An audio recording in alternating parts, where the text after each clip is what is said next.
Good afternoon and good morning, everyone, and welcome back to the Blind Press YouTube channel and CoffeeStream number 242.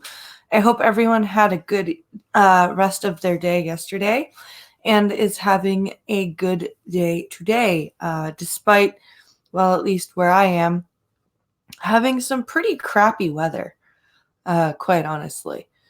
It is gross, it is rainy, it is cold, it is blah. I hate it. So I hope, in spite of all of that, if it is happening for you as well, that you are having a good day. So we have a whole bunch of news for you guys today. Some science, some health, some what the hell is, some holy crap news. We've just got a whole bunch of all over the place news today. Our titular article, which I'm going to save for near the end, is, of course, a Vancouver doctor who thinks that he can solve the opioid overdose problem because it's being laced with fentanyl on the streets by dispensing opioids in a vending machine. So we're gonna read that article near the end of the stream. But first, let's say hi to chat before we delve into the news. We have who do we have in chat? We have Armskiller. Hello, sir. We have Skeptalk. Good afternoon. We have Costin. Hello. We've got a Havoc Vladimirovich Stolinov. Hello. Good afternoon. We also have let's see, sorry. Just repeating people's talking. So welcome to all of you. Glad you're here. Please try to share the stream out. Get some more people out here. Vending machine opioids, that's what I'm talking about, says Skeptalk. Yeah. I wonder how much you'd have to put in the vending machine to get those opioids, though. That vending machine better take bills, is all I'm saying. So let's jump over here to this article, which is what we're going to start off with. And it says more than 24 fake NBA championship rings seized by LA airport. So this is funny. This just makes me giggle. So about the first, I think the first 3 or 4 stories I pulled from Discord from Gunfox. So this is one of the Gunfox ones. Good morning and afternoon, Robert Burke. Hello, hello.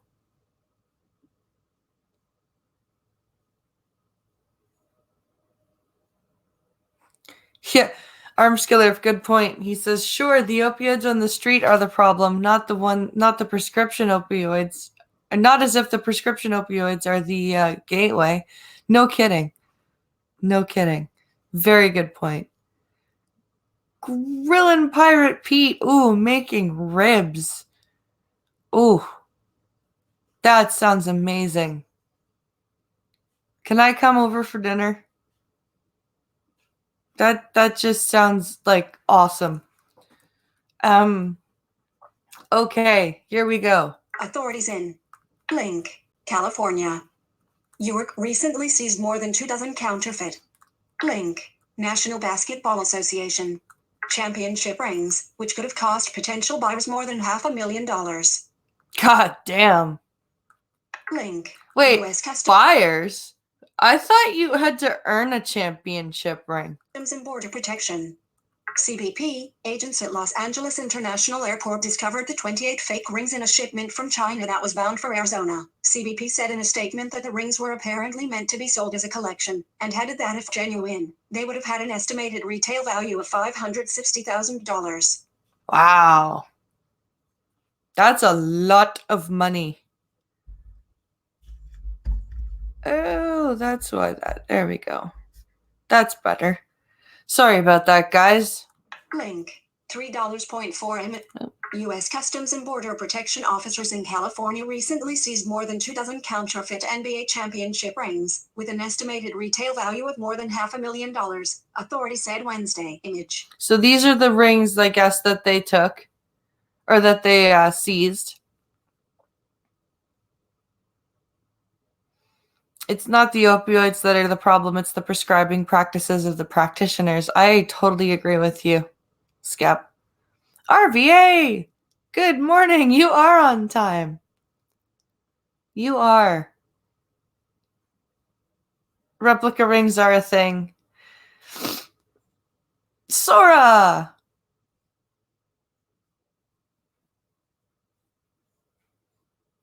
So this is the I guess the fake. This is a picture of the fake rings that they intercepted.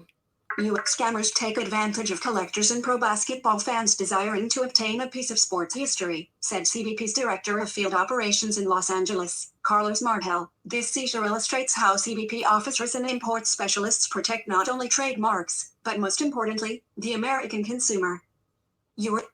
Makes sense. Link. LAX flights grounded. Import specialists confirmed that the designs violated trademarks by the Cleveland Cavaliers, San Antonio Spurs, Boston Celtics, Los Angeles Lakers, Detroit Pistons, Miami Heat, Dallas Mavericks, Houston Rockets, Chicago Bulls, Denver Nuggets, Golden State Warriors, Air Jordan, and the NBA, according to the agency. Wow. U.S. Customs and Border Protection officers in California recently seized more than 2 So I guess dozen counterfeit. Yeah, that's another picture. U.S. officials said an authentic NBA championship ring typically costs between $10,000 and $40,000. In some cases, the rings can be sold for more than $200,000. Wow, that's insane. That's crazy. That's a lot of money.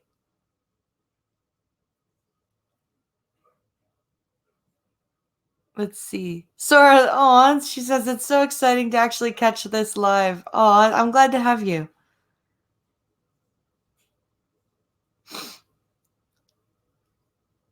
Let's see. Oh, great minions last night, says Sora. Thank you, guys. Thank you, Sora. We tried. Why would anybody pay that much money for a ring? I don't know. Like I'm looking like my wedding ring that I want. I was looking at other ones that I'm like, nope, that's too expensive. Nope, that's too expensive. Nope, that's too expensive. And they were like $200. And I'm like, no, I'm not paying $200 for that. No, I'm not paying $200 for that. The one that I've decided on is like, I think it's 100 and something. It's under 150. And still I'm like, that's a little bit at the top end of what I want to spend. Like I can't justify spending that much money on just jewelry. I just can't.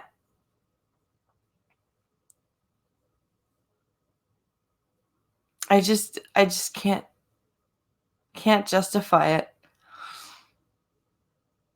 I really can't. Check your logic, says 150. Yeah. Transnational criminal organizations are shipping illicit goods to the United States via small express parcels in an attempt to circumvent U.S. laws, said CBP's port director at LAX, Donald Cusser.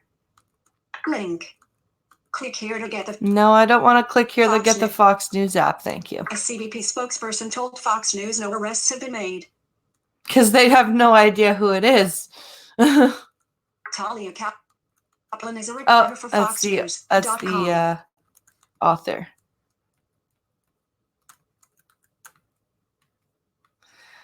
So there is, I guess, a Trump train, like a train that has Trump's name on it in some town. Welcome to capitalism, selling for the price the market will bear. Yep.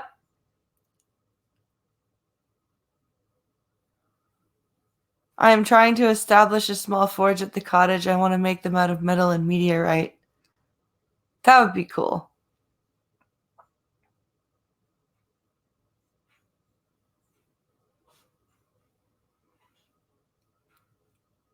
My friend who just got married spent about $300 for an engagement ring and wedding band for both of them. They were very elegant. Yeah, you don't have to spend ridiculous amounts of money on your rings or your dresses. Like I refuse. I absolutely refuse to spend over, with taxes, $300. I just will not. It is not. I don't have daughters to save a wedding dress for. B, I do not agree with buying a dress that you're only going to wear once. So I want to find a dress that I can frickin' wear to other nice occasions. It's just, I cannot justify spending that much money on clothes or jewelry.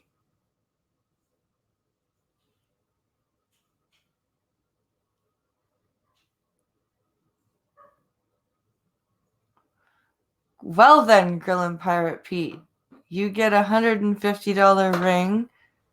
Hubby gets a chance to lose half his assets. Wonder why MGTOW is a growing movement. Okay then.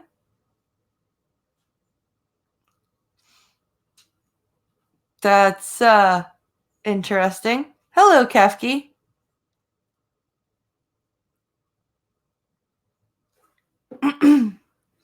So let's read about this Trump train that's being boycotted because it's got the name Trump on it. I'm not kidding. Trump train held at the station after boycott threat derails GOP fundraiser. I'm not. This is a legitimate story. This is on Fox News. Let me just take a sip of coffee here.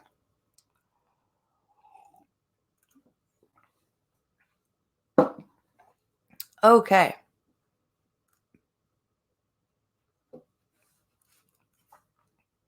Hello, Mr. Goatman. A local Republican group in Ohio has canceled a fundraiser featuring a ride on a train bearing link President Trump, is named after alleged threats from political opponents. Because, that's a normal thing that happens now. Your political opponents can threaten you and successfully get you to stop doing a fundraiser that is completely legal in your country. Isn't that amazing? Isn't that just amazing? That's just fantastic.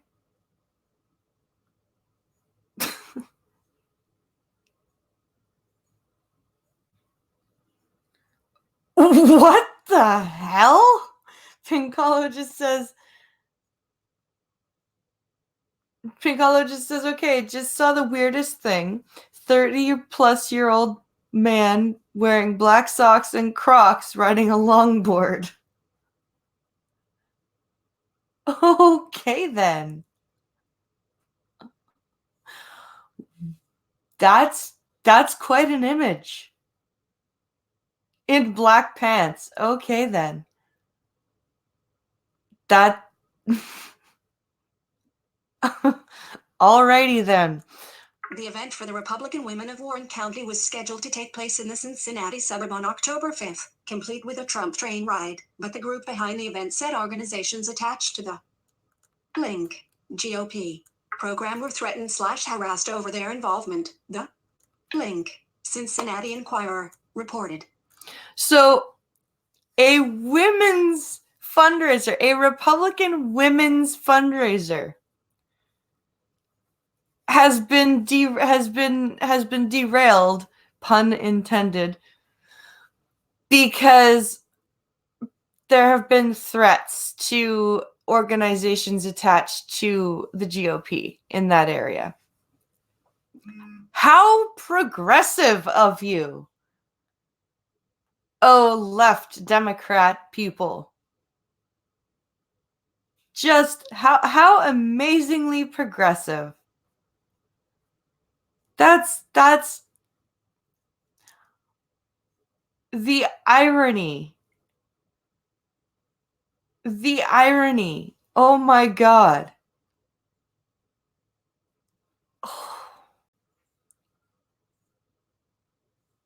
Just before that, another middle-aged guy on a fucking BMX, says Pincalo.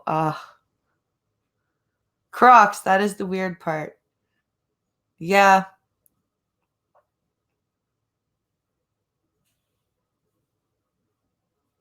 Yeah, that's just, but like,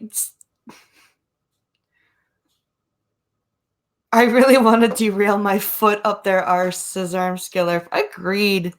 Blink. That kind of bullying discourages citizens from participating in society, said Julie Byrne, vice chair of the Warren County Republican Party. The people that engage in this behavior prevented fellow citizens from peacefully assembling and having a family event on a fall afternoon, and they should be ashamed of themselves. Yes, they should. Because if anybody in the Republican Party had done this to the left, to the Democrats, holy crap, there would be riots. There would be just full-scale reeing, and it would be insane. According to promotional material, 3 train rides were being offered throughout the day for up to 300 passengers per trip, with tickets ranging from $15 to $20 for children and $20 to $30 for adults. The event was also supposed to feature food trucks, souvenirs, and entertainment. How long were those train trips supposed to be? For 15 to 20 bucks for kids and 20 to 30 bucks for an adult?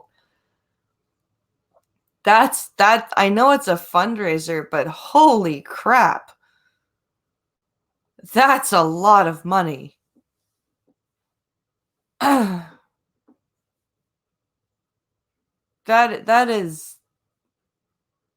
a little steep.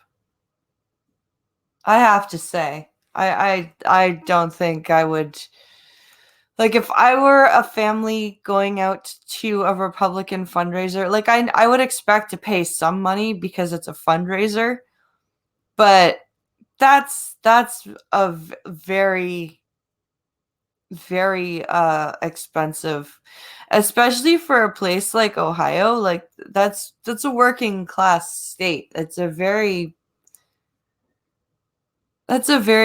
blue collar state. I don't quite understand the mindset.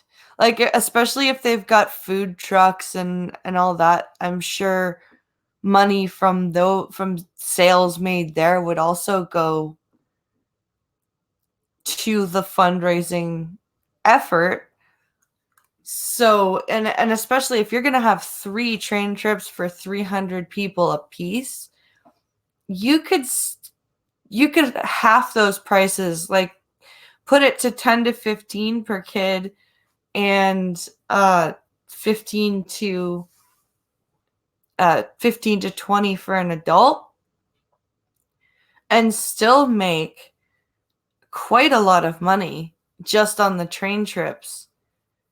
And then, like I said, the food trucks, the fair like rides and whatever, you can make money off of that.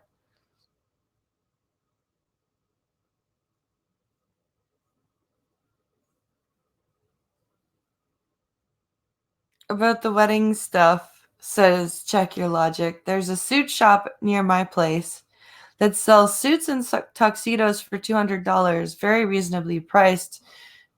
Don't not that I'm getting married, but I could justify buying a tuxedo. Yeah, for $200, that's a very reasonable price for a suit, I think.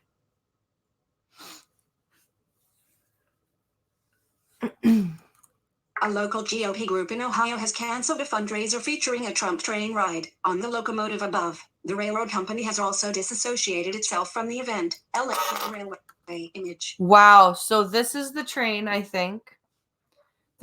I believe this is a picture of the train. And the railroad company, I guess, that is associated with it is like, notification center. Shut up. Close. Prep. Safari. Freaking trying to dox me notifications. Fuck off. So hello, TC.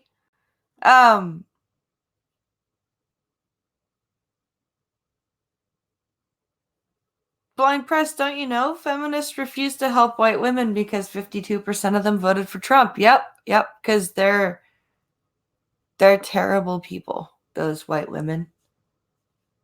Choo-choo, all aboard. Yep. It's irate. Ooh, coffee. Yes, go buy a coffee. Go acquire caffeine. This is just a ridiculous thing. So I guess the railroad company associated with this train was like, no, this is a bad thing. We don't want to be associated with you anymore. A local burn did not give details of the threats, only saying that they reference legal action boycotts. Legal action and boycott. This is a perfectly legal fundraiser. What are you talking about?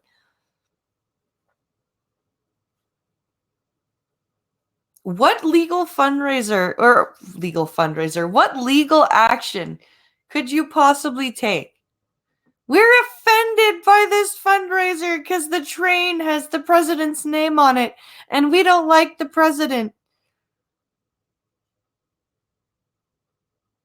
Oh, Grandma got run over by the Trump train. That's amusing. Well done, Havoc. Well done.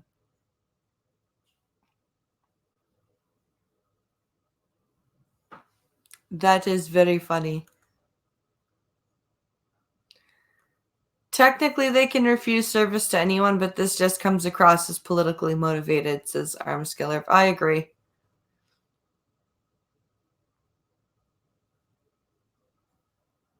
That's just ridiculous. Warren County Democratic Chair Beta Goldenfield came out against such tactics, reportedly telling Warren County GOP Chair Jeff Monroe that her group had nothing to do with it. We haven't made any threats, she told the Inquirer. All right, then. Now, did she come out and say this after being asked, or did she just go, it wasn't us, it wasn't us, it wasn't us? Because, when somebody does the latter, it kind of makes it seem like it totally was them. So I'd really like to know the sequence of the denial. Monroe condemned those who would threaten people or businesses based on their beliefs. It's a shame that politics has gotten to the point where people believe it's okay to harass businesses because of their customers' political viewpoints, he said. You are currently on I'm sure it is, yes. Goldenfield noted the train ride could have run into potential legal issues. Anyway, the company that runs the railroad is operated by a nonprofit, which is prohibited from partisan political activity. While the event was not related to any particular political campaign, Goldenfield reportedly said she was going to contact the railroad about this, but the local Republican group canceled the event first. Okay, but it's not like they're just using the train for the event. They're not saying that the event is sponsored by the railroad company. That's two different things. they're not like it's not like the nonprofit railroad company is sponsoring this event. They're just using a piece of property that happens to be owned by this particular nonprofit company. I don't. What's Thomas the Tank Engine up to this time? Apparently Trump is written on Thomas's side, and this is a problem for some people. It's apparently bad to use a train with Trump's name on it for fundraising for Republicans.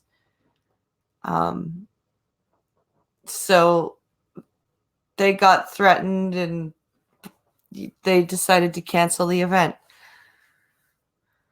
I don't consider that threatening, she argued. I'm doing my due diligence. No, you're not. You're not doing your due diligence. You're going, hey, railroad company, they're using your property, even though you're a nonprofit organization for a Republican event. And aren't you guys like nonpartisan? Like that's all. That's what you did. You pulled the frickin' tattling little sister crap. That's exactly what you did. Further, the railroad company released a statement after the event was canceled, saying once they found out the ride was being called the Trump train, they chose to disassociate themselves from the event. Yeah, because of Trump. Trump bad. Link. Click here to get. Byrne claimed that the ride would not have posed legal problems, as other nonprofits have rented space or facilities to political groups without jeopardizing their status. Exactly. Link. It's not, as I said, it's not like those nonprofit organizations are sponsoring the the event, the political event. They're just renting property or space to the people running the event. Those are two completely different things. I think that's just absolutely silly. Mr. Topham Hat is very frustrated. That's funny. I like that. That makes me laugh. So let's learn about vaping, shall we? And how you shouldn't vape if you didn't know this already.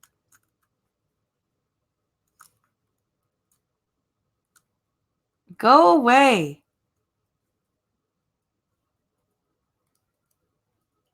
We're not playing the video. So a Texas teen who started vaping to quit smoking is basically dead. Is dead. I think it said she's dead. Let me see this.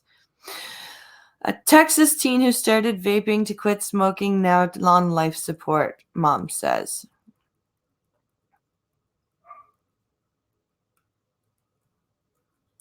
So let's read this article here. A Texas family is one of dozens who have now stepped forward to warn about the dangers of vaping as their teen daughter remains on life support in the hospital. Well, it's a good place for her to be on life support. I'm sorry. Let's not joke about this. Jennifer Otis claims that on the day her daughter Whitney Livingston decided to quit vaping, she spiked a fever. She had decided, I can't do this anymore. I'm going to put this down. I'm not going to vape. Otis. Link. Told Fox4News.com. And that's the night she started running a fever. Because she was addicted to what was in the vape. Because it says that she used the vape to quit smoking. So that means she was using the nicotine in the vape. So instead of tapering off, she just stopped, which is really not helpful. And who knows what other chemicals are in vapes besides nicotines. Nicotine, not nicotines. No, vaping, a way to take away all our vices. Honestly, I would rather smoke a cigarette.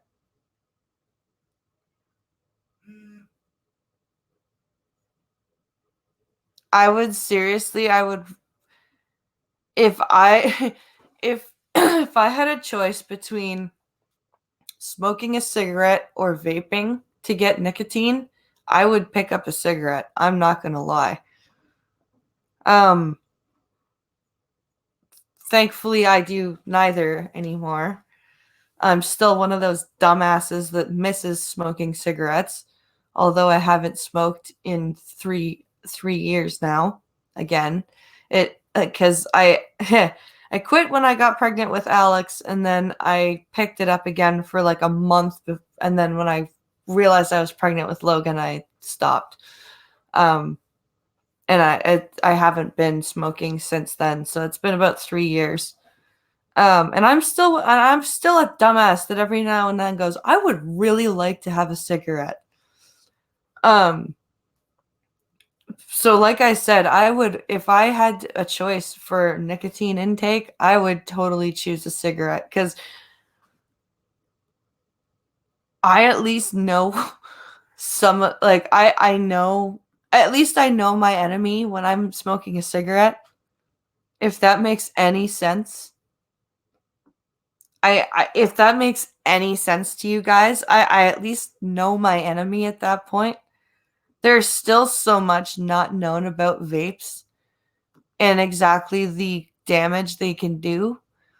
And like we know, at least we know the shit that cigarettes do, right? We know what happens when you smoke a cigarette. You know what's in there, right? Vaping is new ground. And so I would seriously, if someone went, here, have a pack of cigarettes or this vape, I'd be like, here, give me the carcinogens, thank you.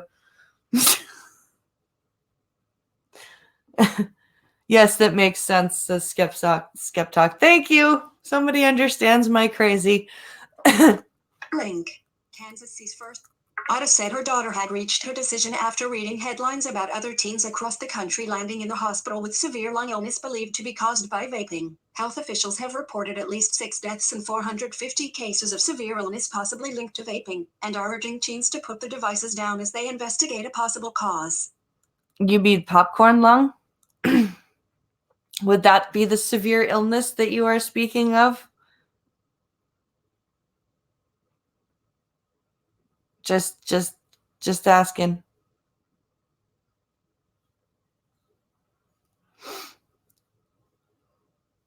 I don't mess with nicotine, says Kefki. Good. Good. The 17-year-old, who had vaped for 2 years, according to her mother, was taken to Children's Medical Center Dallas when her symptoms continued to worsen and remains on life support with pneumonia in both lungs. So she vaped for 2 years and she started to quit smoking. When did she start smoking? She could have almost died. She still can. Link. Otis told Fox4News.com. If your loved one is vaping, please stop. The recent deaths across our country, combined with hundreds of reported lung injury cases, continue to intensify. Dr. Lenore. If you or a loved one is vaping, please stop, even though that's exactly I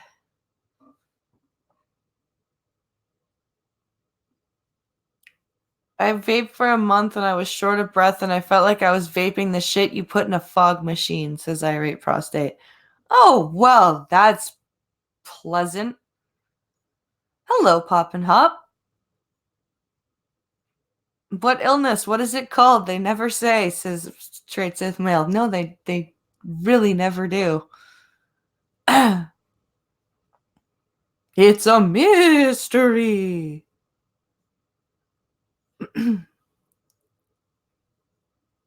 Never smoked, never vaped, says TC. Oh, you are awesome.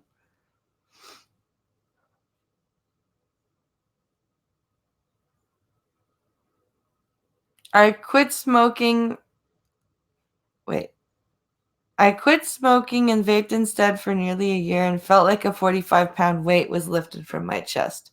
That's good, dude. That's good.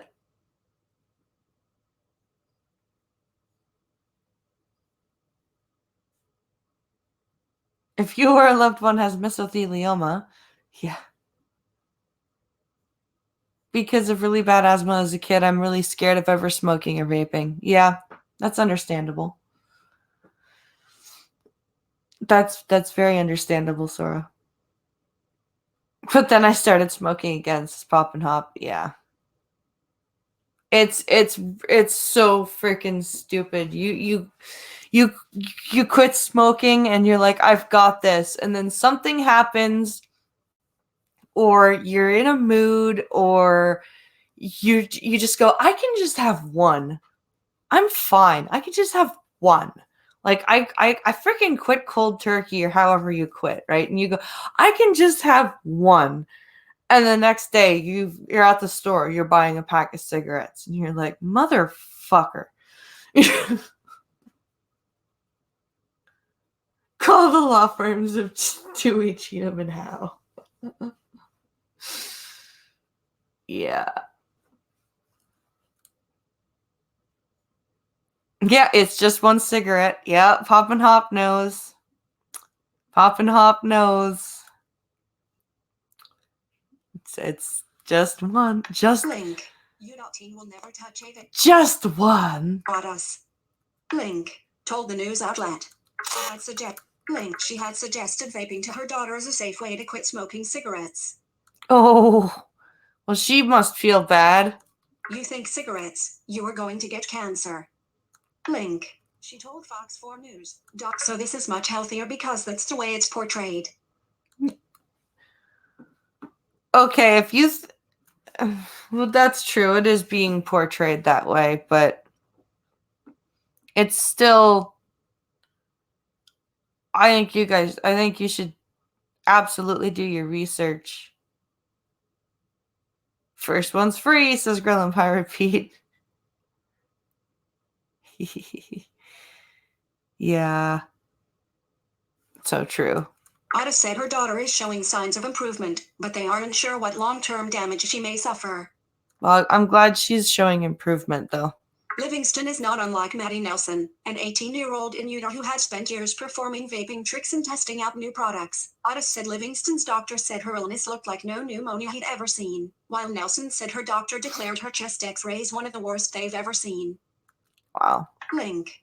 Here on Tuesday, health officials in Kansas reported the state's first vaping-linked death and said it involved an adult over the age of 50. So it's affecting adults, too. So, exactly. See, and so many people were saying, I bet you that it's going to come out that vaping is as bad or worse than cigarettes. And look. Looky look. Going to go get pampered with my wife later. So, I'll see you later, Pop and Hop. Have fun. Enjoy yourself.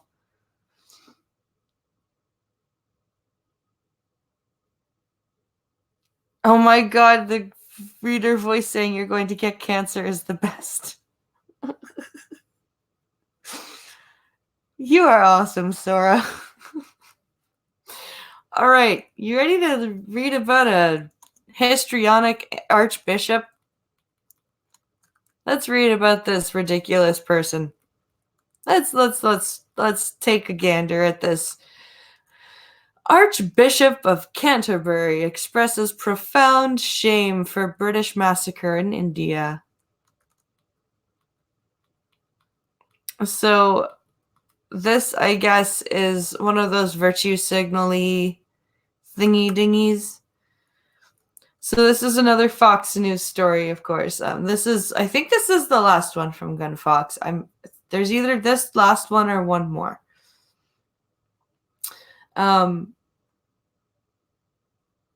But here we go. So this one says... The Church of England's Archbishop of Canterbury apologized in a public way by falling down on the floor for the terrible atrocity by Blink. British colonial forces 100 years ago in a massacre of hundreds of Indians peacefully demonstrating for independence.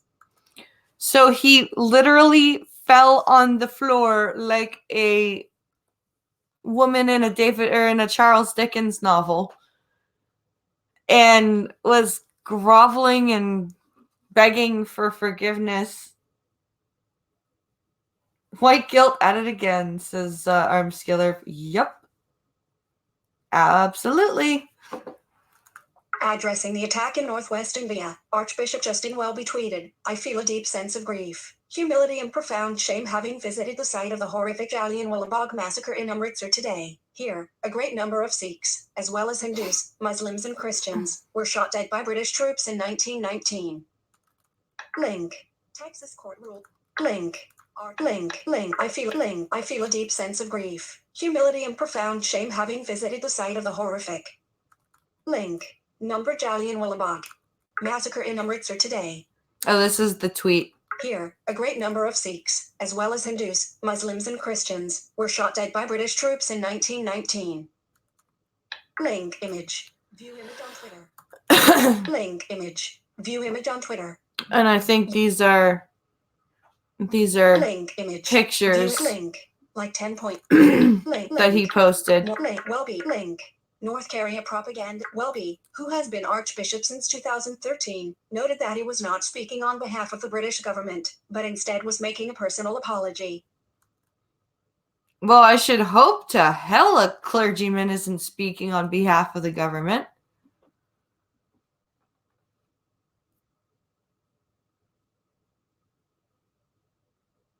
Don't know my history. Did the Church of England have anything to do with the occupation of India? I don't know. Other than like missionary work, I would say no. I would say, did he happen to break into the communion wine the night before? Maybe. What about the amount of times the British have massacred their own citizens? Who will be apologizing for that? That's a good question. Link. Archbishop of Canterbury. Link. Link. View on Twitter. This link. The site of the link. Number Jallianwala Bagh massacre is a place of both sin and redemption. The souls of those killed, injured and bereaved cry out to us about the misuse of power. They will live on and be remembered before God. Block quote level 1. That's another tweet from this link. Play media embedded video. Oh, there's a video. Okay, is this him falling down? Press link.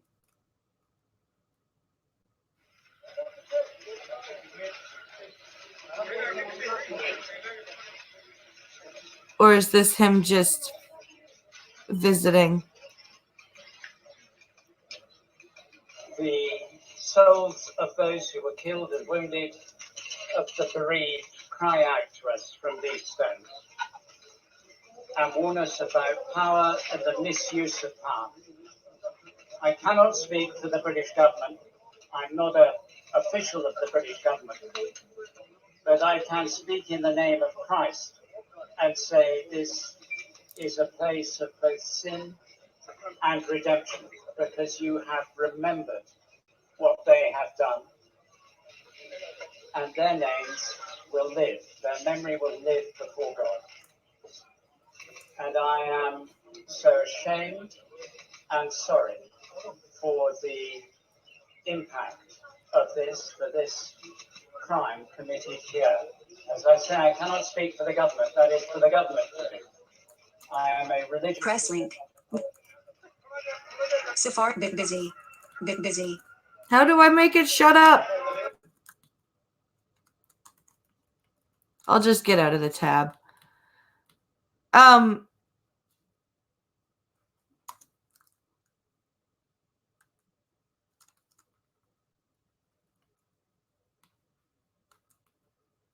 Or here's what I'll do. Close that. And close that. There we go. Okay. So that's that story about a virtue signaling bishop, and that's his little Twitter video.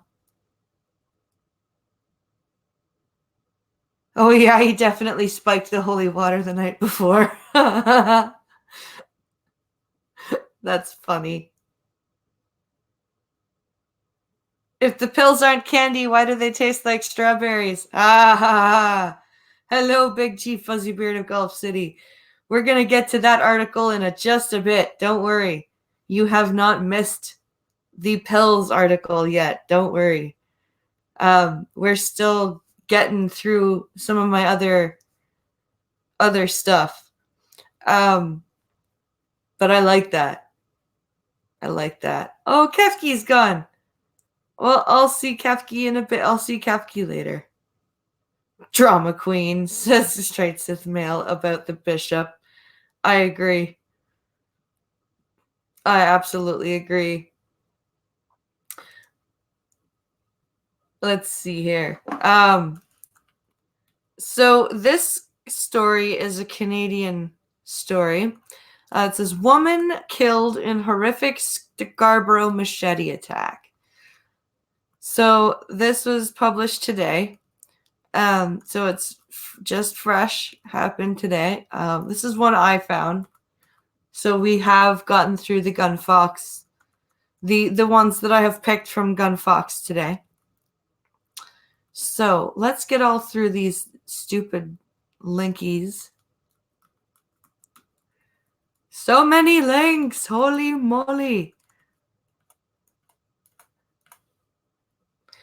So this is the crime scene. This is like a forensics officer, photo of a forensic officer. This is published by the Toronto Sun. So here we go. A woman was murdered in a machete attack Wednesday evening in the city's East End. Just after 6 p.m., Toronto police received numerous calls about a man running around with a machete in the area of Moorish Road and Aylesbury Road. Awesome. Just awesome. The victim, a woman in her 30s, was walking home when she was attacked, Insp. Stacey Davis say. Inspector. That's what insp is. Described as a black male in his 30s, witnesses say he struck a woman with the weapon, knocking her to the ground. Hate facts. Hate facts. You said his race and it's a black man. Hate facts. Hate facts, Toronto Sun. Oh, hate facts. Bad. Bad Toronto Sun. If it ain't a gun, it's a knife. And if it ain't a knife, it's their bare hands, says Armskiller. Yep. Linkies. Yes, that's my new thing. Linkies. Oh, a machete? Fantastic, says Sora Luna with a pouting face emoji.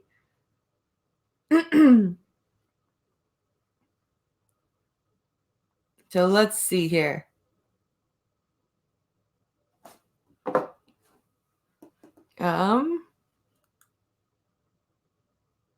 Toronto Sun gonna have to pay the EDL $50,000.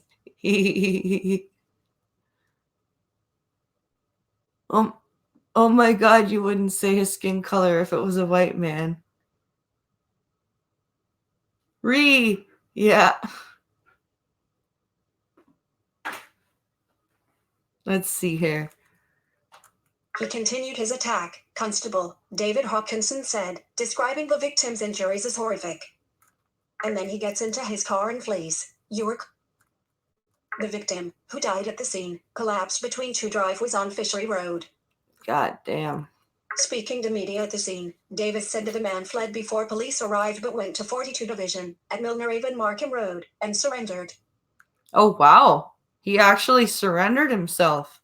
The woman's body was covered by an orange James blanket Wednesday night as officers gathered evidence. This is not supposed to happen in our neighborhood, said Conway Anderson, who lives nearby. I feel bad for the family. I really feel bad. It's not supposed to happen anywhere. What is with people saying that shit? This isn't supposed to happen in my neighborhood. It's not supposed to happen, period, is what you should say. This is not supposed to happen. Full stop. You don't say this isn't supposed to happen in my neighborhood. It's not supposed to happen anywhere. Since he struck a Whammons, doesn't that change his race to white? If there's a reason to why I want access to firearms, this is it. Yep. This isn't supposed to happen in my neighborhood, says Pincalo. Neither is... Neighbors are supposed to be shooting each other with guns, not machetes.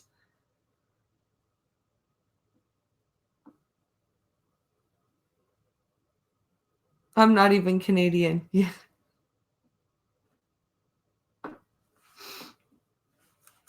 Davis said the victim and suspect were known to each other and said there's no further danger to the public. Reports said the man is the victim's ex-husband. Oh, so this is not a random machete attack. This is a crazy piece of crap ex who successfully killed his ex-wife. Because she probably got away from him and he didn't like that. Piece of shit. The woman is the city's 45th homicide of 2019. Link. Be Pacific. So that's that story. What a wonderful story. And here we go to learn about Purdue Pharma.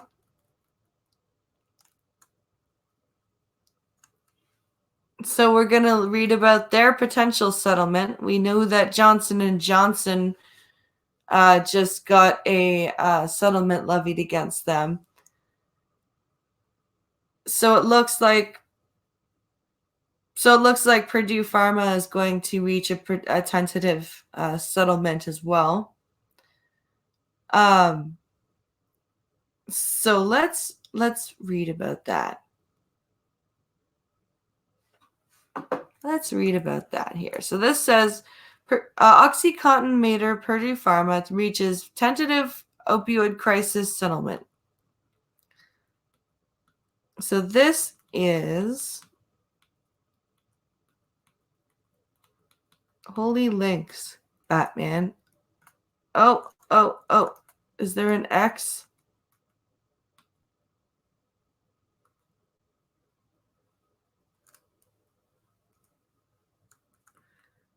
Oh, there's a video that says OxyContin maker Purdue Pharma could file for bankruptcy as early as today. Holy crap. See, I'd like to watch that video, but I don't know if I'll get struck. I don't know if I'll get a strike for playing that. So unfortunately, we'll just read this article. Link. OxyContin.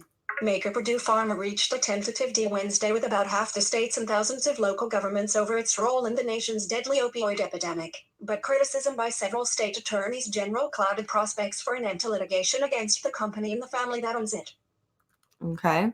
Arizona Attorney General Mark Bonovich said the agreement included more money from the Sackler family, which had become a sticking point during the recent talks. Well, all right then. Advertisement. Can't vote. End of video. Out of frame 2. Watch above. OxyContin maker. God damn it. Busy. Hold on.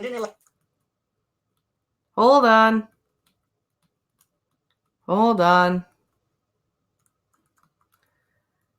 We are having an advertising issue.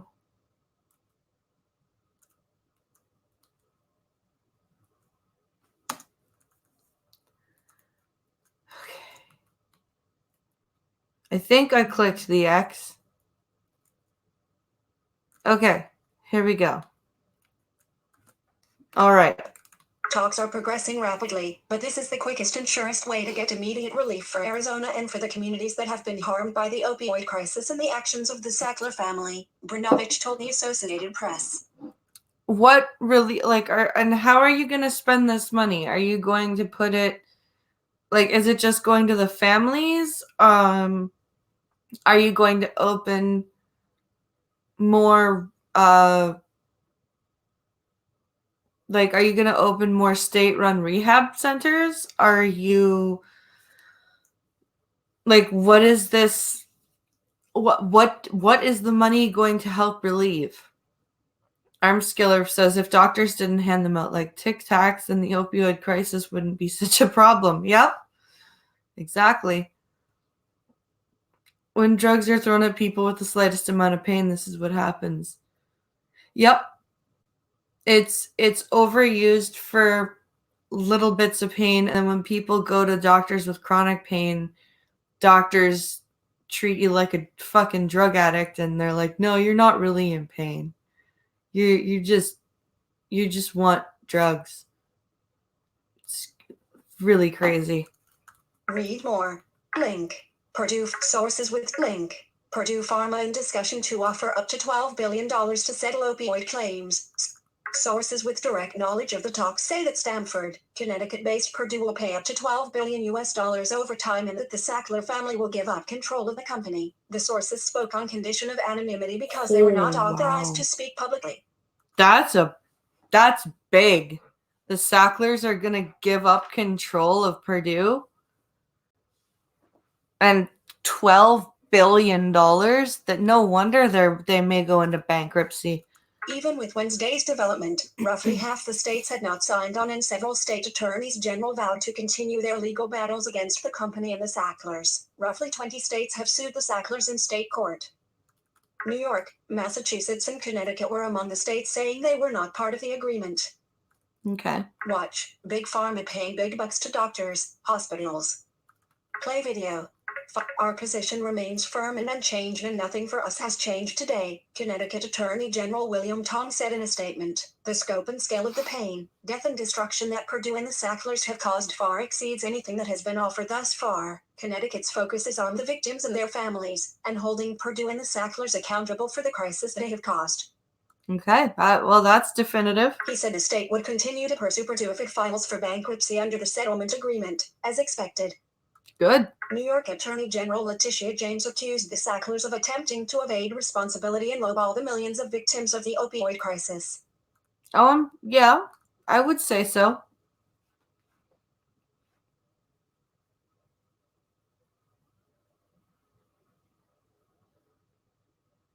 Oh, don't worry, Sora. That's the titular article. The Vancouver doctor who wants to dispense opioids through a vending machine. That's my titular article today. Don't you worry. This has a theme. A deal that doesn't account for the depth of pain and destruction caused by Purdue and the Sacklers is an insult, plain and simple, James said in a statement. As Attorney General, I will continue to seek justice for victims and fight to hold bad actors accountable, no matter how powerful they may be. Watch. Toronto. So that's, I believe, the end of this article. Let me just pop my headphones in and check.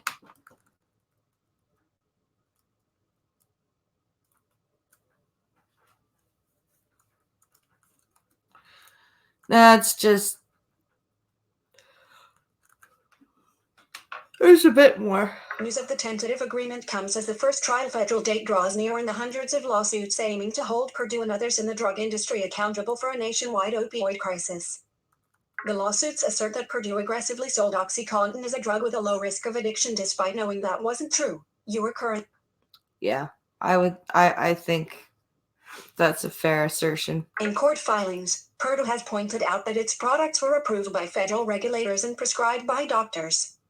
Yes, but that doesn't mean that you didn't market it as a less addictive drug than others.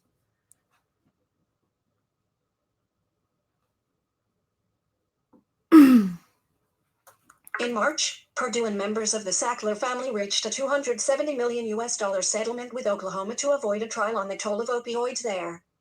Read more. Yeah. So that's what's happening to Purdue. There's only 2 sentences left. So a court filing made public in Massachusetts this year has asserted that members of the Sackler family were paid more than $4 billion by Purdue in 2017, from 2007 to 2018. Much of the family's fortune is believed to be held outside the U.S., which could complicate lawsuits against the family over opioids. Oh, excuse me. The Sacklers have given money to cultural institutions around the world, including the Smithsonian Institution, New York City's Metropolitan Museum of Art, and London's Tate Modern. Well, I don't care. Nobody cares. So, why do we have two of these stories? So we're going to do the titular article first. We're going to do this article since it's on the same theme as the one that we just read. In defense of physicians, they have to keep meticulous records and are threatened by DEA spot checks. Yeah.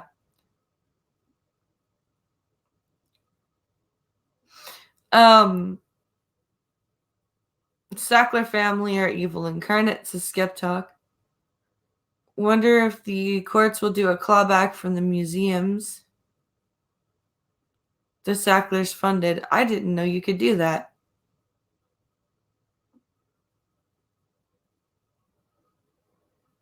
I didn't know that. I love titular articles.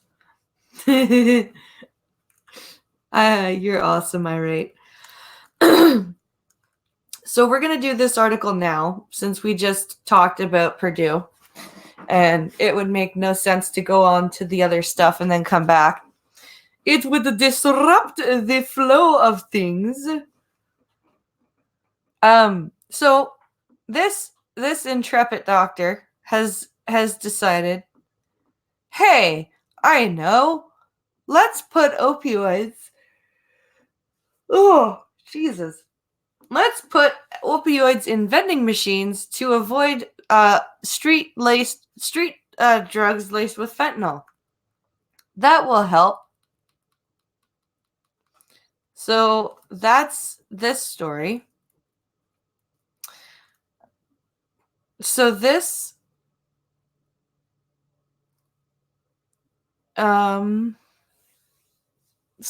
title says Vancouver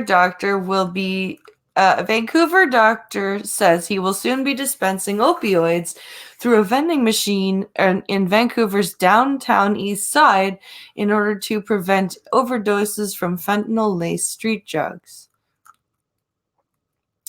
So this is from the Canadian Press.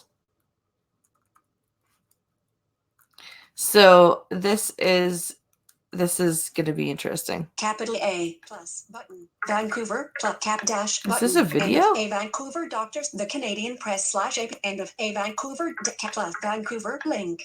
Opioids. Through a vending machine link. Vancouver, a doctor with an expertise in public health says he will soon be dispensing link opioids through a vending machine in Vancouver's downtown east side in order to prevent overdoses from fentanyl-laced street drugs. And how do the people access the opioids in said vending machine, sir? FSK_frame. Dr. Mark Tyndall said the machine that's been created in Toronto would scan a patient's hand for identification before dispensing a pre-programmed number of hydromorphone pills that are a substitute for heroin.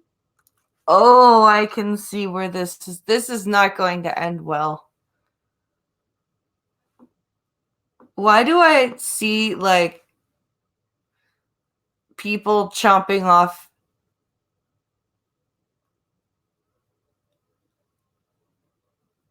I could totally see people chopping off each other's hands. Just give me your hand. I need hydromorphone. Do you think anyone will try and break into the vending machine? Nah. Like, dealers are not going to break into the machine to steal all the drugs. Or addicts. Like, The 8 milligram pills cost about 35 cents each, and focus groups with drug users have suggested most people would need about 10 to 16 pills a day, said Tyndall, who is also a professor of medicine at the School of Population and Public Health at the University of British Columbia. 10 to 16 pills a day?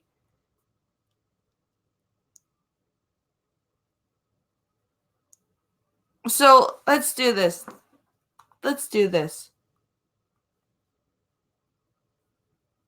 Let's do this.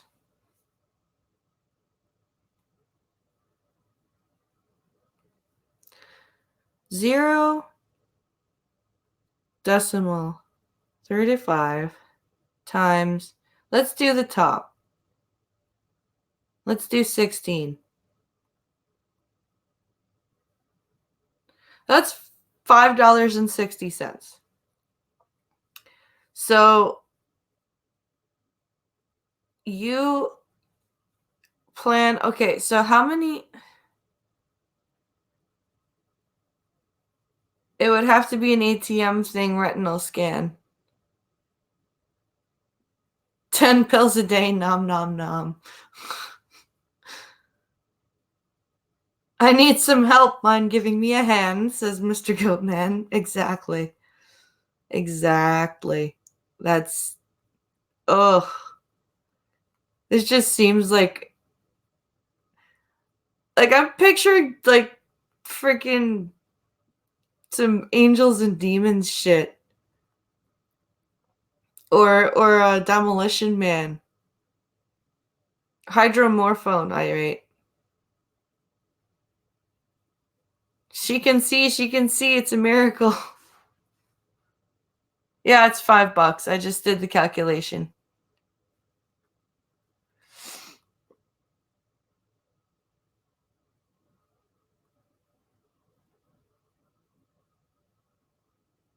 Yeah, hydromorphone is what it says here. Watch, air June 6th. Play video, web under advertisement, third party. The pills are cheap and readily available right now, and legal, Tyndall said. We could individualize the dosing and we'd probably scale it up over 2 or 3 days. How do you individualize the dosing at a vending machine? He said the device includes a touch screen and a biometric hand scanner on the side, and pills would be dispensed in about 20 seconds for patients who have been approved to receive them, possibly several times a day. And how do you keep these things working in a Canadian winter? And how do you keep these things from being fucking smashed by people who aren't approved for them and still want them and are jealous of the people that are approved for them, so they don't want them to have them? Yes, that is a thing. How do you plan on that?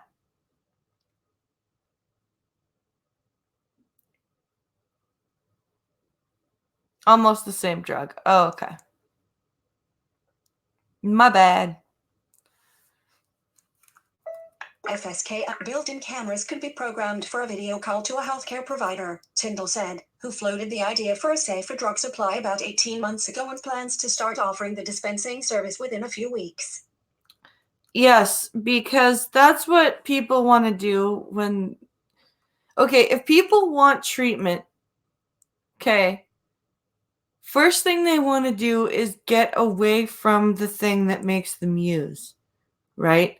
So they're going to want to get off the street. If they can't afford it, they're going to try and get into a good treatment program.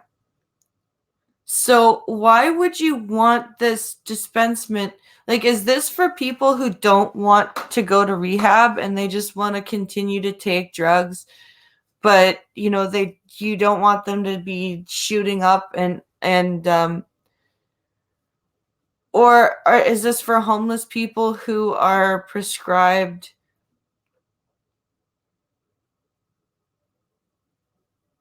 Is this for prescribed hydromorphone for like homeless patients?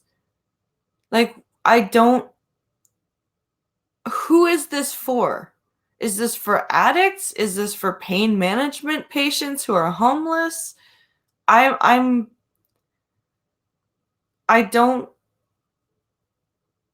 don't get it.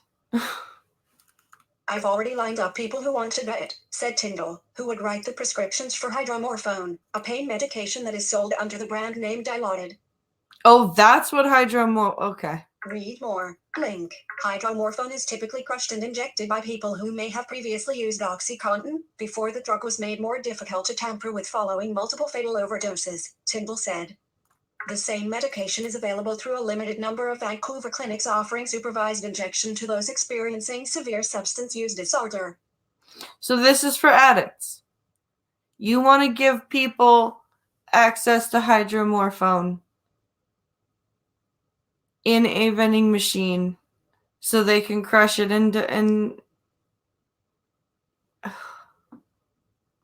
how about you focus on helping people want to get treatment?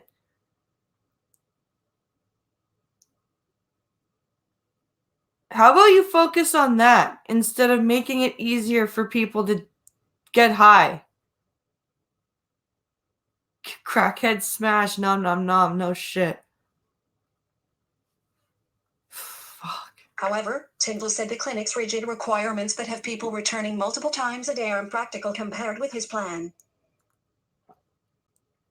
You mean the clinics that are requiring you to, probably at some point in time try and wean yourself off onto methadone? Yeah, how dare those clinics want you not to kill yourself, those bastards? Because helping them would make too much sense. You have a good point, Havoc. You have a very good point.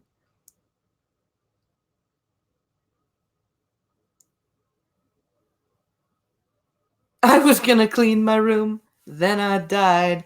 Yeah, no shit.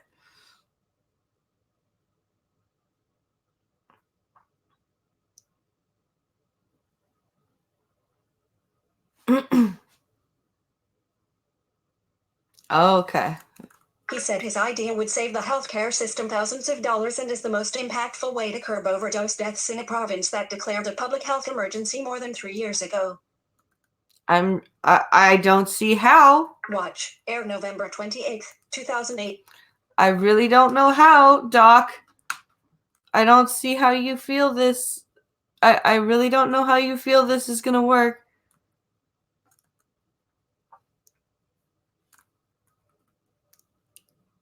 I think I missed part of the story. Let me just go check here.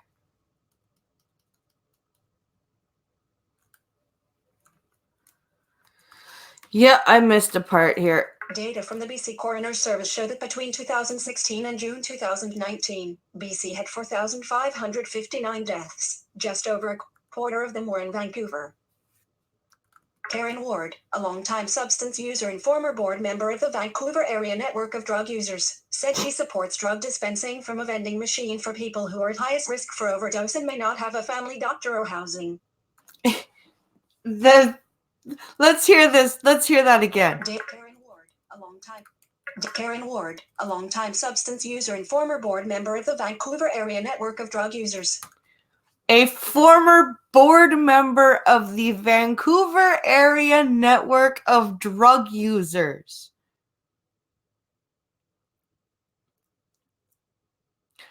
Can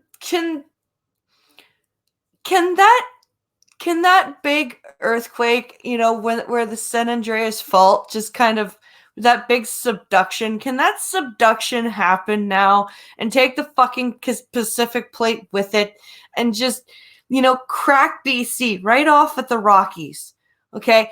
Canada can start from the Rockies onwards, and BC can just fucking plummet into the ocean and be subducted underneath the plates. And fuck what the fuck? The Vancouver Area Network of Drug Users.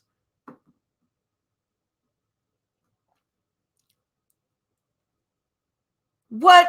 Sora, you can move. We'll crowdfund to get Sora out of BC first. That's what we'll do.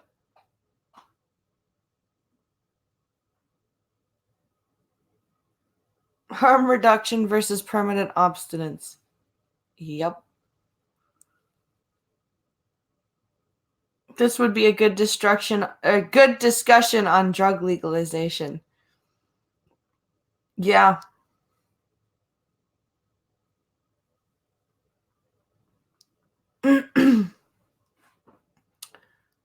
Oh. Hey, come on, says Sora Luna.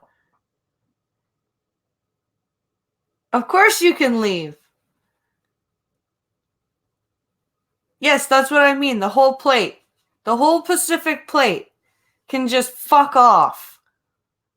California, Oregon, Washington, British Columbia, just into the ocean. Just the whole plate. We'll make a new continent. How does that sound?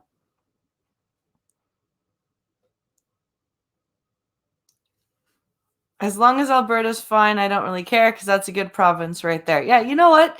Like I said, crack it off at the Rockies and then crack it off get just the whole thing from California to BC. That's it. Just all of that and then leave the rest alone. We'll make, Mariana's Trench that shit, says Irate. Exactly. Exactly. We'll make a bit of a bigger ocean. We'll get a different shaped continent. It'll be, it's about time for some new geology.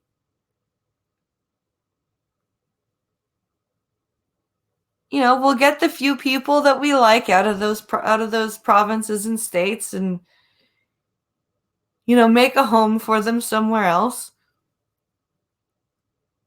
Or hear me out, we kill the people and save the nature. That's a thought. We could do that.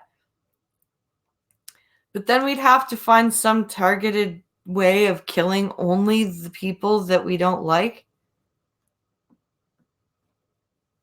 And saving the few people that we do. Or maybe we could take like I said, relocate the people that we like for a bit and do some sort of biogenic, contamination, and wait for that to clear up and then relocate the people we like back. And they can, see, this is a developing plan. I think I should be prime minister. Better fishing, says Irate. I think this is a developing plan. I like this. Said it gives people a lot of agency. She said if using a machine, especially if it is in their neighborhood where healthcare workers know drug users' needs. I'm hesitant to go put up with something if I'm just going to be judged and talked down to and made to feel like I have all these problems when I'm trying to just not die. Okay, you do have a lot of problems, and the clinics are there to help you, and they're not judging you when they say, hey, here's some literature for when you're ready to get help. We're here. That's not fucking judging. That's telling you to pull your head out of your ass and stop trying to kill yourself. But you know what? You're so firmly entrenched in your disease that you don't even want to see it. So you know what? Maybe those machines are a good idea. Crush those dilaudid up and shoot them up.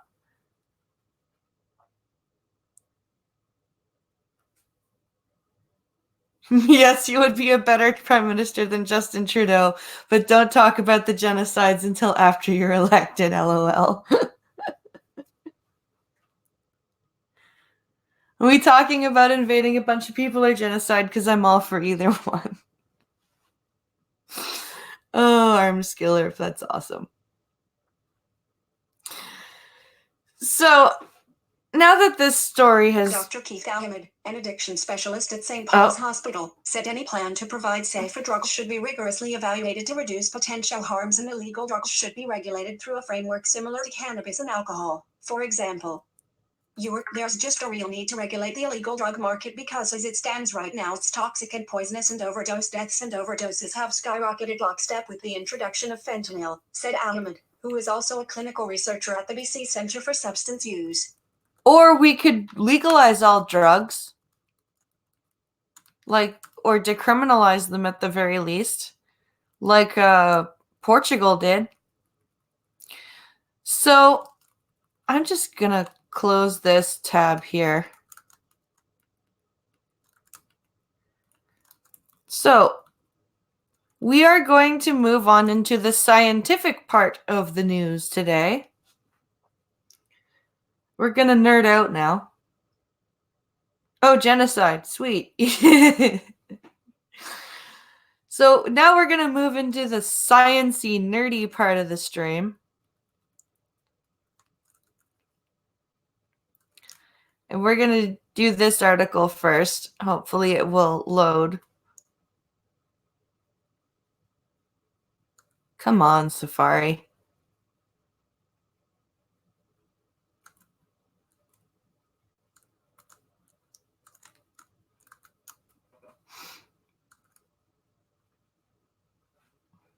Let's see.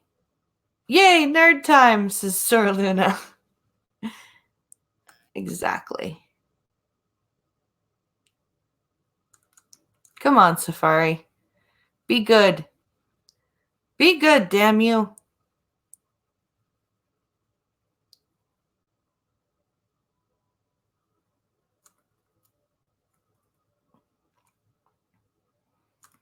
It's a freaking flashy... It's a flashy site, I think. That's why. I think it's there's a lot going on this webpage, I think.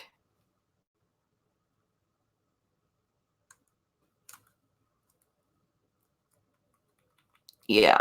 You know what we're going to do? We are going to close this out. And we are going to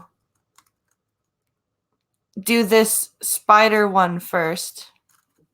And then I'm going to Google the moon one because I saw a different story about it from a different source. So I'll get the full moon article after that. But we're going to do this article first because this is much easier on Safari than the other one.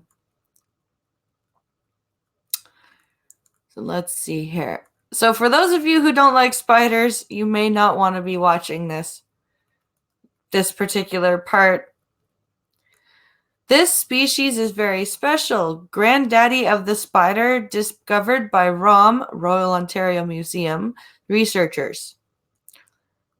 So these are, let's just get through the social sharing links here. So this is posted September 12th, today. So this is a ROM paleontologist, Jean Bernard Caron, holds up a large deconstruction, Mollissonia plenivenatrix is the reconstruction he's holding. And that's the name it's called. Romosonium plenivenatrix, I think is how it's pronounced. Good thing I'm lurking. Looks like a lobster, says Sora. Yay, spiders, says Armskiller. So this is cool. So let's see here. Let's read this. It boasts a pair of bulgy egg-shaped eyes, a dorsal skeleton that resembles a shield of sharp armor, and numerous pairs of limbs that could grasp, crush, and chew. And its name is a mouthful, Mollissonia plenivenatrix. Yeah, Mollissonia plenivenatrix. Fossils uncovered by an expedition team from the Royal Ontario Museum in Toronto have led to the discovery of this thumb-sized sea-dwelling predator that predates arachnids, the family that includes spiders and scorpions. Thumb-sized? That's it? Wow. It was a pair of fang-like appendages at the front of the creature's mouth that most excited ROM paleontologist Jean Bernard Caron, whose findings were published Wednesday in the science journal Nature. Cool. The appendages, called chelicerae, meant the species was a member of the family Chelicerae. Not only that, it was that family's oldest known ancestor, at about 506 million years old. Oh, wow. So before land-based creatures. Never mind, it looks a lot bigger in the photo. Yeah.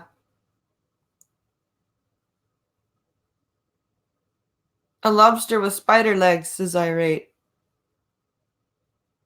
That's bigger than one of my dogs. Yeah, no, it's supposed... I think it's big so that you can see what it's supposed to look like.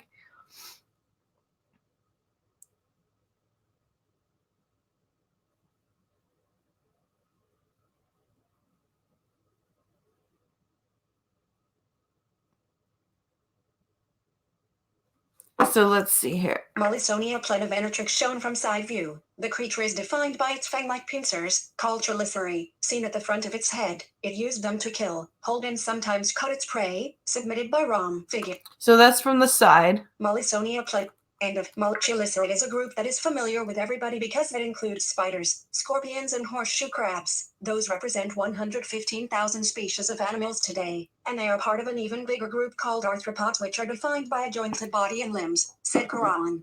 Yeah. But while they are one of the largest groups of species, Karan said their origin has always been puzzling to scientists. You list one item, bullet, end of list. That's why the discovery is so special, he told CBC Toronto. It's important to try to understand the origin of this group. In many ways, these fossils help provide the answer of where they come from. They tell us about the origin of innovations in animal evolution and also about ourselves. Yeah, because like I said, this creature, I think, is from before land-based life.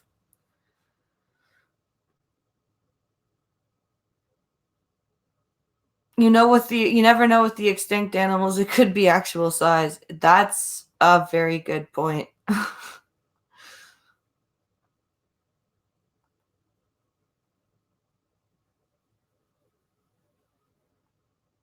Hey, Skep, can you DM me that link? I just tried clicking on it in chat and it didn't work for me, which sometimes happens. So can you,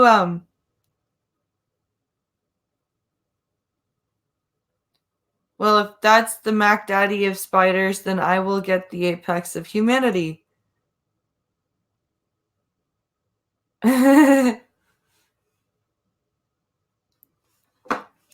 Top photo shows the chelicerae on a horseshoe crab. Bottom shows the fang-like chelicerae of a spider, which can use them to Okay, so top photo so if you guys look, the top is a crab's, I guess chelicerae or however you pronounce it, and then the bottom is what's on the front of that molly something something something thing. So that's a comparison. End of top footing level 2. Discover the fossils were discovered in the world-renowned Burgess Shale located in the Canadian Rockies of southeastern British Columbia. That's cool. It is famous for being one of the earliest fossil beds containing fossil imprints from the Cambrian period, a time when the Earth's biodiversity exploded. Yeah. What's That's exceptional true. about the Burgess Shale is the preservation of soft tissue. It is extraordinary, the amount of detail we see. We've discovered some really early fish, said Karan. List one item. End of list. Since 2012, a ROM expedition team has been uncovering fossils in a new site called Marble Canyon. But it took detailed observations and research, conducted by Karan and his colleague Sadri Garia, to be certain of their discovery of the Mollisonia. Even though it is only as big as a thumb, Mollisonia plenivenatrix would have been a fierce predator in its day. Karan and Arya believe it preferred to hunt close to the seafloor due to its well-developed walking legs, submitted by Rom figure. Even though it is only... That's pretty cool. So that's another picture.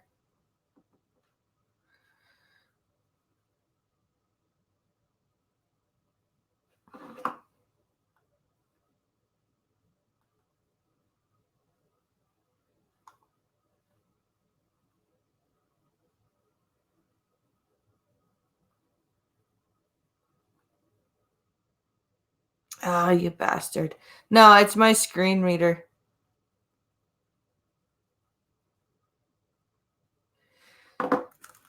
Even though the animals lived at the bottom of the sea, they were buried very quickly in the mud that became rock, and they were buried at different angles. Bit by bit, the two paleontologists were able to make out the characteristics of the prehistoric mini-beast from numerous slabs of rock. You are currently on a text element.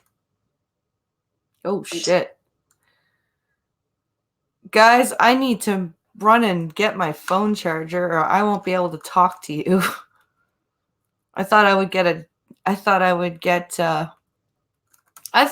have enough time. Not enough time. Sorry, I had to. So I'm going to quickly mute, run and get my phone charger, and I will be literally right back.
I'm back.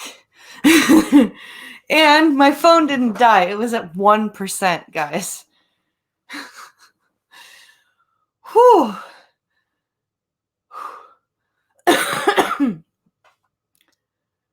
Holy shit, that was fast. So, how about that sports team, says Sora Luna. Holy crap. Oh, fuck.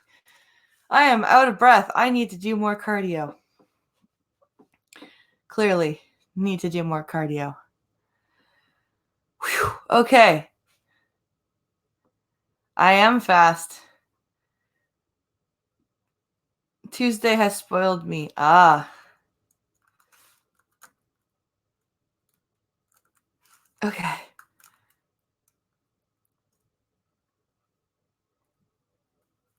So this is so let's see. There's a few more sentences here. Before this discovery, we couldn't pinpoint the Chelicerine in other Cambrian fossils, although some of them clearly have Chelicerate-like characteristics, said Arya. Paleontologist Cedric Arya, seen here at the Burgess Shale, says evidence is converging towards picturing the Cambrian explosion as even swifter than what we thought, submitted by Ron. So that's the second paleontologist over at the Burgess Shale. Heading level 2, an even older ancestor waiting to be discovered. The fossils also showed the creature having back limbs like gills, suggesting it had already adapted to its watery environment. This discovery tells us that at the time of the Cambrian they were already there. They probably evolved earlier than that, Karan said. Oh, wow. We know this is the oldest fossil showing Chelicerine, but it's likely there are fossils before that we haven't found yet. That's exciting. List 1 item. Bookling. End of list. Karan intends to head back to Burgess Shale next summer to continue exploring. In the meantime, as curator of invertebrate paleontology at the ROM, he is busy planning for a new gallery entitled Dawn of Life. The Mollisonia will be just one of many fossils from the Burgess Shale that will be on display in the gallery, scheduled to open in 2021. And that sounds like something that I would love to take the boys to. But the ROM is super duper expensive. Wow, that's super cool. That is so cool.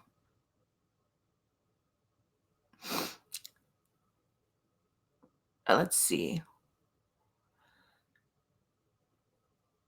There's no limit to arthropods' growth other than availability of food sources.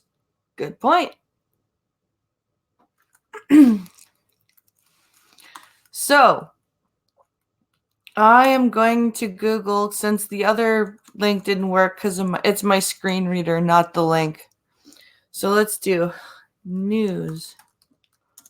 Full moon on Friday 13th.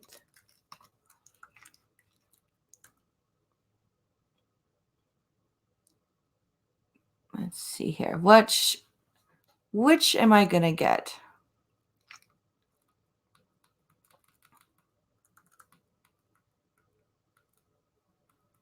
That's the one that's too...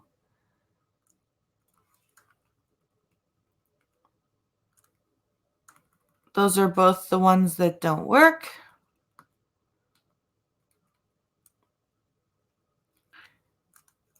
Let's read the Washington Post one. Oh, that's funny. It's for the first time in 13 years, a full moon will be on Friday the 13th. That's funny. Oh, I didn't see that it was in Discord. Sorry, I thought you'd send it in Twitter. That was my bad. That was my bad, Skep. Sorry about that, dude. I should have thought to check Discord. Derpa, derpa, derpa. Blind Press is a derpy, derpy person. For the first time in 13 years, a full moon will occur this Friday the 13th. So the 13 years, and it will be 13, or it will be on Friday the 13th. That's great. So it's also going to be a micro moon. Because the second headline says, while especially spooky, this full moon will be unusually diminutive, a micro moon. Interesting.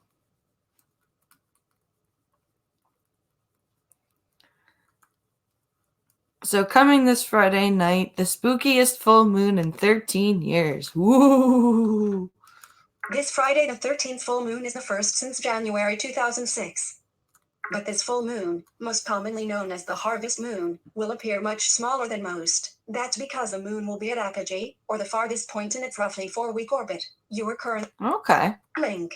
Time and estimates a micro moon appears link. Timeandit.com estimates a micro moon appears 14% smaller and 30% dimmer than the widely reported supermoons that dominate the news.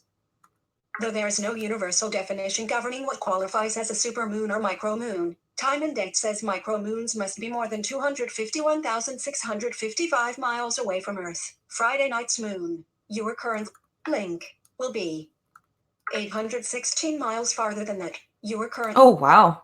supermoons, on the other hand, must be at least 2,039 miles closer to Earth than a micromoon. Most of the time, the moon sits somewhere in between those bounds. Dimmed vertical scroll. The moon rises over Washington at 7:31 p.m. Friday. Just look to the east about 5 minutes after sunset, and you'll see the orange disk poking above the horizon, until it's firmly planted high in the sky. However, it'll be tough to appreciate just how small it looks. Interesting. If you're looking for a fun Friday night activity, considering inviting your friends and or resident canine to howl with you at the lunar disk. No, thank you. NHD3 6TF. A supermoon glows above the southwest waterfront in Washington on December 1st, 2017. Benjamin C. So that's a supermoon Some picture. call the harvest moon the corn moon, since September marks a time during which farmers in the plains typically begin harvesting their corn. Farther north, some may wait a bit later.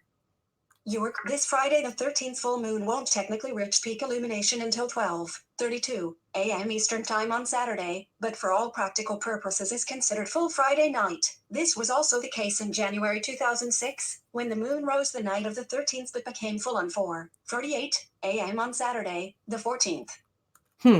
Dimmed verdict. The next time we'll have a moon approaching fullness on Friday the 13th, before achieving total illumination the next morning, will be in a little over 13 years in May 2033. So it's a 13-year mark. So it'll be 14 years next time. So it's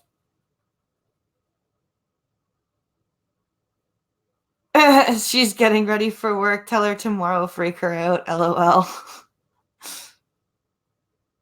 That's funny. Happy birthday to Uzi. It's her birthday tomorrow?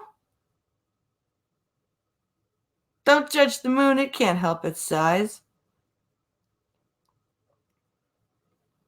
If it's her birthday tomorrow, you get her drunk, get her on the cream stream. I'll be there. I will be on the cream stream tomorrow night. Celebrate with Uzi. And if you're looking for something really riveting, mark your calendar for 2037. There will be 2 blue moons in a span of 3 months. A blue moon defined as the second full moon in a calendar month. They'll occur on January 31st and March 31st, both months that will also feature a full moon on the first of the month. In addition, March 13th, 2037, falls on a Friday. What a time to be alive. How very coincidental and cool.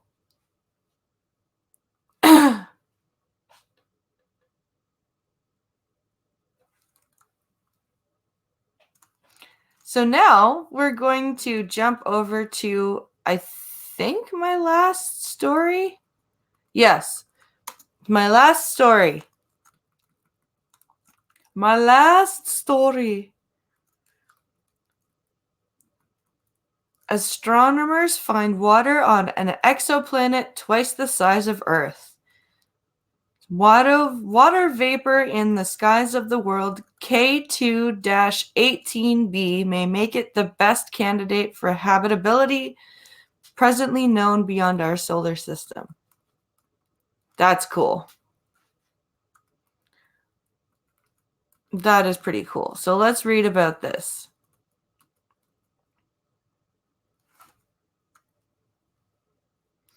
So this is an artist rendering of K2-18b. It's host star, red dwarf, and another accompanying planet in the system. So that's just an artist rendition of this system here.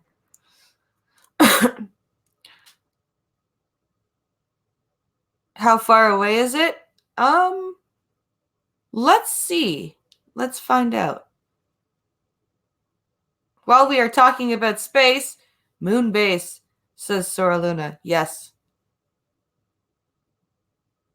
Now it is a matter of if humanity will be able to get there. Yep. So let's see if the story tells us how far away it is. Let's see. 20 years ago, almost to the day, 2 competing teams of astronomers independently discovered the first known transiting exoplanet.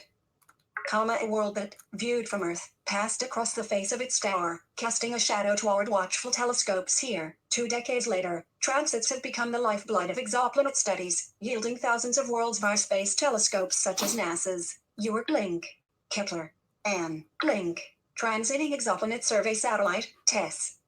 Missions and allowing researchers not only to gauge a planet's size and orbit but also its density and bulk composition. In short, transiting worlds have proved to be the keystones in the burgeoning search for cosmic twins. Back in 1999, however, the notion that these exoplanetary shadows would be detectable at all was so fantastic that validating it took the separate efforts of 2 groups. Yep. A similar scenario is now playing out again. 2 scientific teams have announced their independent discovery of water, the foundation of biology as we know it, in the atmosphere of a transiting planet dubbed K2-18b. The planet orbits in the habitable zone of its star, the sweet spot in which starlight may sufficiently warm a world to allow water to pool and flow on its surface. A milestone in the search for alien life. The result portends a near future in which astronomers will use new, advanced telescopes on the ground and in space to more deeply study the most promising planets around our sun's neighboring stars. Okay. This is the only planet right now that we know outside the solar system that has the correct temperature to support water, that has an atmosphere and that has water in it, says Angelos Chiris, an astronomer at University College London and lead author of one of the studies, which was published today in Nature Astronomy. Chiris and his colleagues used sophisticated computer models to tease out signs of water vapor on K2-18b from data gathered by the Hubble Space Telescope, making the planet, he says, the best candidate for habitability presently known. Hubble, okay. Advertisement figure. Third-party AdCom advertise end of advert. The Hubble data do not speak with significance about the volume of water on K2-18b in the planet's upper atmosphere. Either a whiff of moisture or an ocean's worth would express a similar signal. Chirius and his colleagues suggest the water vapor could make up anywhere between 0.1% to half of K2-18b's atmosphere, pinning down just how much water, as well as other gases, such as methane, carbon dioxide and ammonia, is there will require more broadband observations using future space facilities such as NASA's. Link. James Webb Space Telescope. Yeah, when the James Webb Space Telescope is launched, it's going to be a huge, just like a huge breakthrough. Two times the mass is 2 times the gravity. Yep.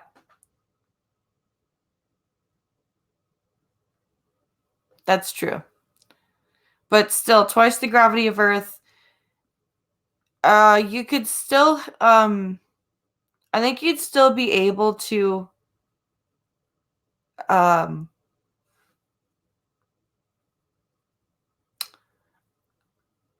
it would be harder for us to walk around, but I think we could get used to it.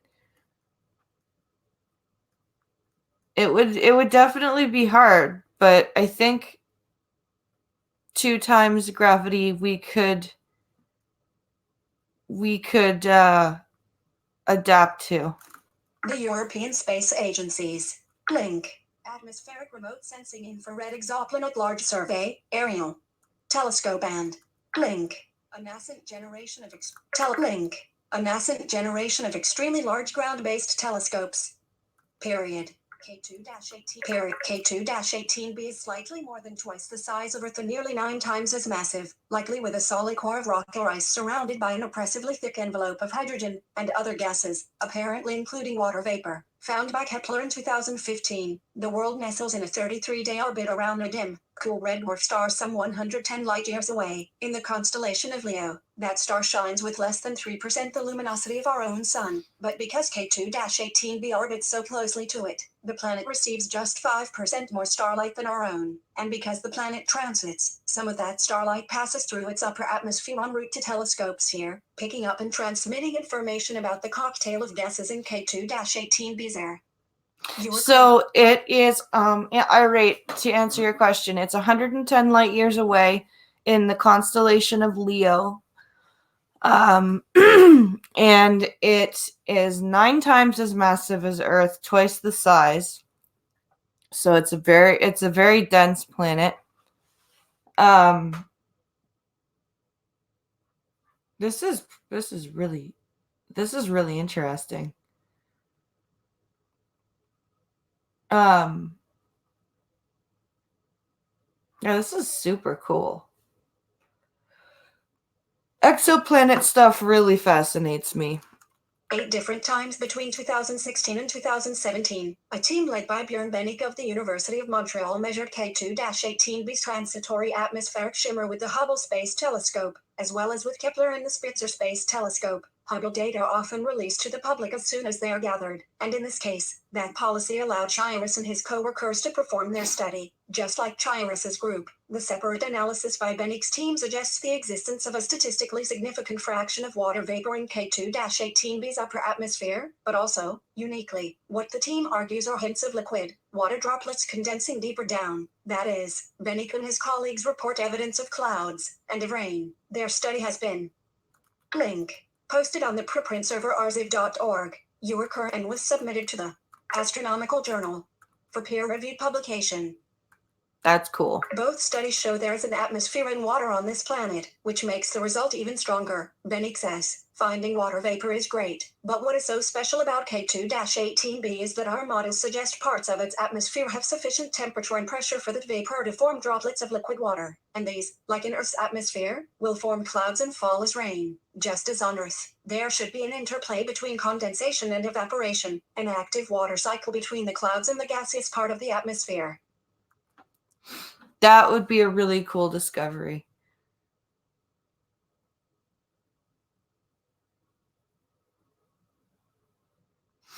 Let's see.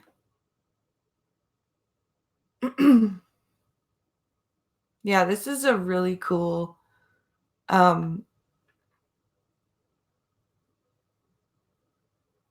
Let's see, 3.9 approximately would be the gravitational constant for this other planet. Link, yeah.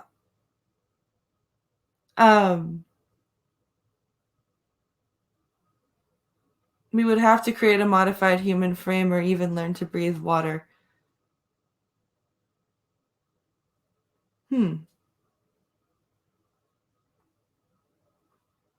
This is super cool to me. Like, exoplanet discovery is some of the coolest stuff that really I love it. And there's actually a National Geographic documentary called Evacuate Earth.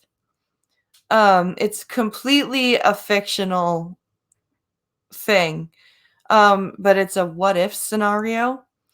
And they have physicists that go, like, they have physicists that took part in this fictional, like, scenario that talk about what would happen, first of all, that would cause us to have to evacuate the planet.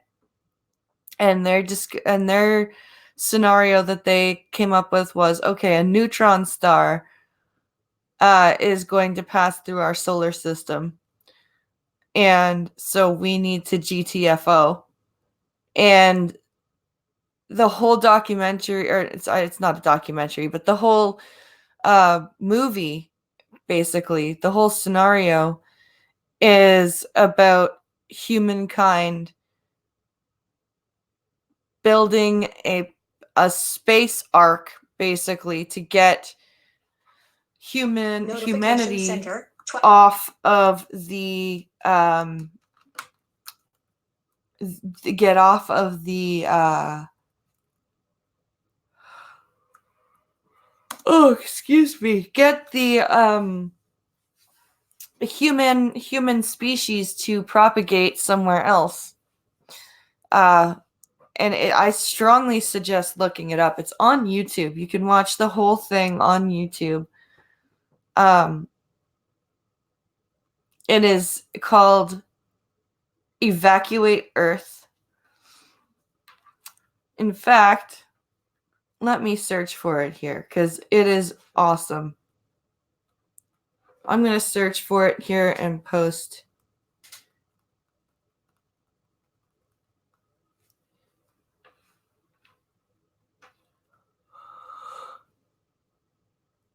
Is it the whole thing? Yeah. Okay, so it's a National Geographic thing. I'm going to post the link here in chat. It's a 2.5 hour thing, so it's definitely, something that's going to take a while to listen to. And there, obviously are visuals, so if you don't want to miss something, I would suggest sitting down and giving it a watch. Oh, holy shit. There we go. There, it's pasted there. That's the link there for Evacuate Earth. It's a super cool what if scenario. I highly recommend checking it out.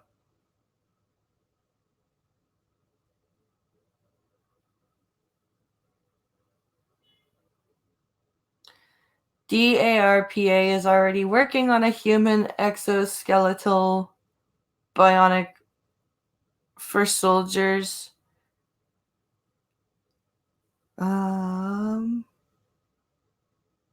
To carry more gear. I don't see why that couldn't be adapted for space. Yeah, that's I think that is one of the better theories that could adapt for space colonization / working in space.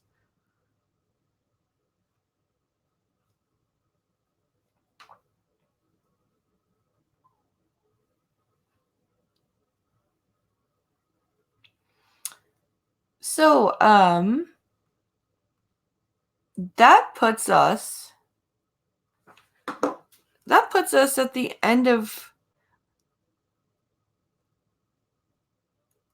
So it says, to finish this off here, it says the atmospheric region in which the clouds may form, Benny speculates, could be relatively comfortable with a pressure of one Earth atmosphere and a temperature of not far from that of a typical living room.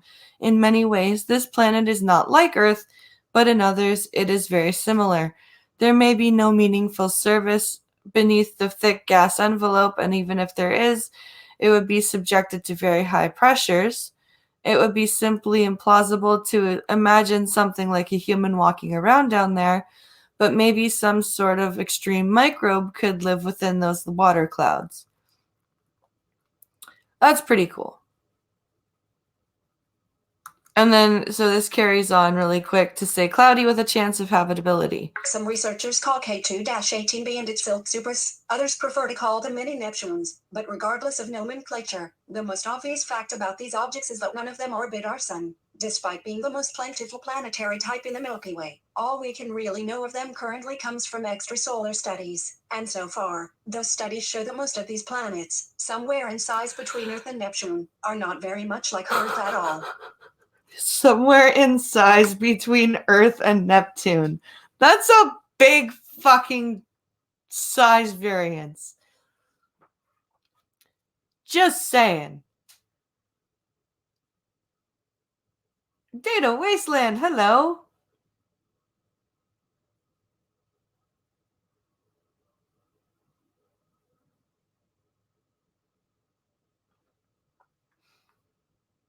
I'm not saying it's aliens, but it's aliens. Oh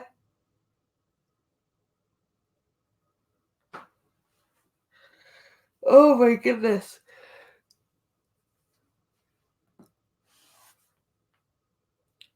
Oh, good, Data Wasteland. Your eye surgery went well and one down, one to go. That is awesome to hear, my friend. Very, very well. Very good. Krill be unto all. Yes. The cataract is gone. In my worst eye, I can see clear again. Awesome, dude. That is awesome. So glad to hear that. That is amazing to hear. Very good news. I'm very glad. And I hope your second surgery goes as well. That is awesome. Awesome to hear.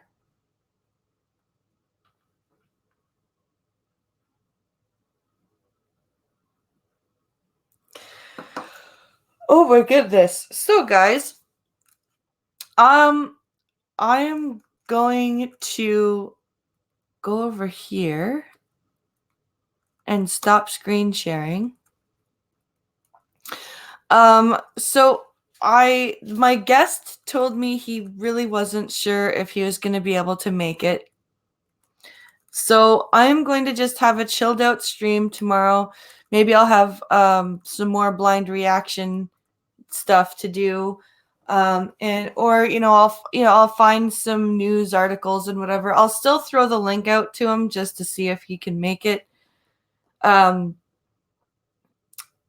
what I'll do is I'll just have a chilled Friday stream, and we'll see how it goes. I'm still, and of course, there's always next week for guest. And then is next week's the 20th? Yeah, and then the week after, the 27th, will be call-in day. So, I hope everyone has an amazing Thursday. Oh, good. Adam is home from the hospital. Good. Yes, a TGIF stream. Exactly, Data Wasteland. Exactly. Speaking of which, if you want to catch more of me tonight, I will be on Minions helping out Prospero because she is hosting. So go over, check that out at 11:30 Eastern, 10:30 Central. Don't forget tomorrow, CoffeeStream again. And it'll be just a chilled Friday stream, and possibly the guests may show up. I'm still gonna just throw them the link just in case. But if not, there will still be some great content for you guys tomorrow. And of course, the Star Trek stream on Saturday will be my picks for TOS. My top 3 picks will be Menagerie, Space Seed, and the Mark of Gideon. So be sure to join us for that on Saturday at 2 p.m. Eastern. And I hope everyone has a great rest of their Thursday. We will be back tomorrow. Have a great day. See you tomorrow. Bye, guys.